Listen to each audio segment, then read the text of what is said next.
يا أبشر وريا ورا أبا وصل حلقنا لقاك تبي ورا انقلاد ليا قرع فكر ورا يرسو يا يرسو ورا. It's 2 in the morning and you don't even ring. You come with your friends and your fucking bling bling. Abo, I just came from my friend. It's the last time, I won't do it again. Abba hawase doqon baadi moodaa waad la socotaa saaxiibka madowga. Nah, Abo, ain't got friends that are bidders. You don't wanna tell me don't hang with them niggas. Warrior, same age ma tihiin adigu read the Quran and follow the deen. I will. I go Dooksy every day. That's the reason why I don't get pussy anyway.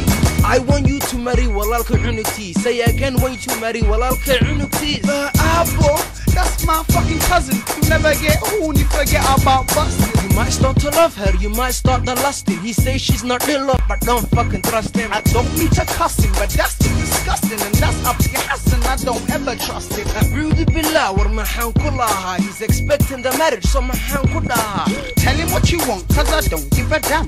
I know daga can is a ban, what then can. I don't understand gabdhahan wadankan gus unbay shaqaan, stay away from Adan. I'm down what he did, mother what he did. Some more in tricks there and you want me to leave me. I don't want believe me, my dad did deceive me. He told me believe me, then he fucking leave me. You're trying them tricks there on me, trying to take me to a place where they make garmani. Well, don't fucking bother with bus fake undercover. Anyway, Amar and Barnari, they're fucking brothers.